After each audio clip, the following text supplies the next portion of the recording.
विज्ञान, साइंस। आज के ज़माने में विज्ञान इतना डेवलप हो गया है, इतना ज़्यादा डेवलप हो गया है कि विज्ञान के बिना जीवन का कल्पना नहीं है, यह सत्य है।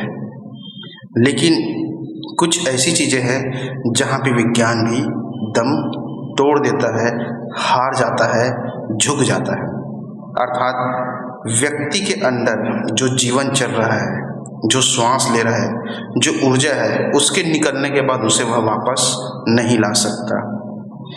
विज्ञान से हम कुछ भी कर सकते हैं, लेकिन अगर भूखे हैं तो आपको भोजन ही चाहिए, पानी ही चाहिए, प्यास लगा है तो कुछ ऐसी चीज़ें हैं जो सिर्फ और सिर्फ सत्य पे रहकर ही आप जान सकते हैं। अब सबसे अहम चीज़, अगर आप जीवन को बिना पानी, बिना भोजन या फिर बिना श्वास के जी सकते हैं, तब शिव से या फिर सत्य से आगे आप हो सकते हैं। और अगर आप इसके बिना जी नहीं सकते, अर्थात आपको श्वास लेना ही है, दिल को धड़कना ही है, आपके शरीर के अंदर आत्मा है, उसे रहना है, भोजन चाहिए, तो यह सब चीज़ें अगर आप मजबूर हैं तो यकीन मानिए यहाँ पे आप शिव से आगे नहीं हो सकते, सत्य से आगे नहीं हो सकते। आप सिर्फ और सिर्फ यूँ समझ लीजिए उसके सामने सरेंडर हो सकते हैं, क्योंकि विज्ञान में भी इतनी क्षमता नहीं है। और यह मैं गारंटी भी दे रहा हूँ और प्रमाणित करके भी आपको अभी दिखा दूंगा। अब बस ध्यान से सुनिए।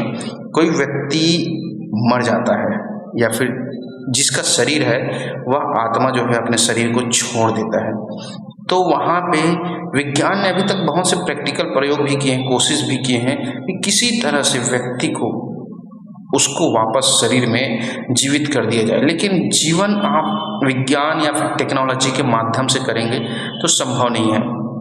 अगर कोई व्यक्ति यूँ समझ लीजिए वह शरीर छोड़ने वाला है या फिर मरने ही वाला है, तो अगर आप शिव की साधना किए हैं, भगवान शिव को जगाए हैं या फिर भगवान शिव को आपने प्राप्त किया है, तो उसकी आयु बढ़ जाएगी।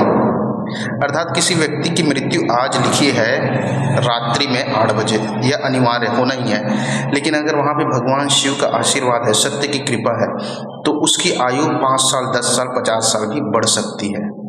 लेकिन विज्ञान में यह संभावना नहीं है।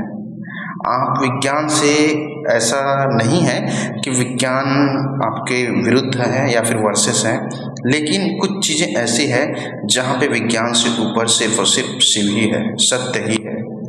विज्ञान तो आपका सहायक है हर चीज़ में। तो वही मैं चीज़ बता रहा हूँ आपको, ऐसे साधना या फिर प्रोसेस को बता रहा हूँ जिससे आप विज्ञान से भी आगे रहेंगे। एक निश्चित सीमा में, एक निश्चित क्षेत्र में आकर के साइंस भी हार जाता है। अभी तक वह आत्मा को नहीं पकड़ पाया है। शरीर के अंदर जो चल रहा है, विद्यमान है, वह परम ऊर्जा, वह परम शक्ति, उसे आप मशीन से नहीं देख पा सकते। और आप वो वाइब्रेशन को थोड़ा बहुत जरूर कैच कर सकता है मशीनी चीज़ें, लेकिन प्योर जो ऊर्जा है, जो सत्य की या प्रकृति की शक्ति है, जो हर जीव के अंदर है, उसे मशीन से आप नहीं पकड़ सकते। उसके लिए एक ही मशीन है, एक ही सिर्फ मानव शरीर ही एकमात्र मशीन है जिससे आप उसे देख सकते हैं। और ऐसा प्राचीन सिद्ध ऋषि मुनि हुए हैं जिन्होंने भगवान शिव को साक्षात्कार किया है, भगवान शिव रूपी ऊर्जा को देखा है, उसका दर्शन भी किए हैं, साक्षात्कार अनुभव किए हैं, और उन्होंने अपने अनुभव को वेद पुराण शास्त्रों के माध्यम से लिखा है। लेकिन यह बात उनके अनुभव की है, आपके या मेरे अनुभव की बात अलग है। मुझे भी उस प्रोसेस से गुजरना पड़ेगा जिससे कि मैं भी उस शिव को जो हर एक प्राणी के अंदर विराजमान है उसे देख सकूं। तो वह साधन सिर्फ शरीर से ही संभव है। शरीर के अंदर वह क्षमता है, ध्यान की क्षमता है और चेतना की क्षमता है, सिर्फ मानव शरीर। ऐसा नहीं है कि किसी दूसरे जीव जंतु में वह शक्ति है। वह कुछ परसेंट में आभास कर सकते हैं, उन लोग को भी सेंसर है, उसके जो छठी इंद्रिय है विकसित रहती है तो कुछ परसेंट में, लेकिन पूर्ण एक्यूरेसी के साथ परम प्रमाणित रूप से साक्षात रूप में आप मानव शरीर से ही शिव को देख सकते हैं, जान सकते हैं, उस ऊर्जा को समझ सकते हैं। लेकिन आप मशीनी चीज़ है या फिर मशीन के माध्यम से उसे पूर्ण रूप से कैच नहीं कर पाएंगे। तो कहने का अर्थ है यह एक ऐसी साधना है जिससे आप विज्ञान से भी ऊपर रहेंगे। मैंने बताया ना, विज्ञान आपका सहायक है, लेकिन विज्ञान से भी ऊपर है सत्य की, शिव की ऊर्जा।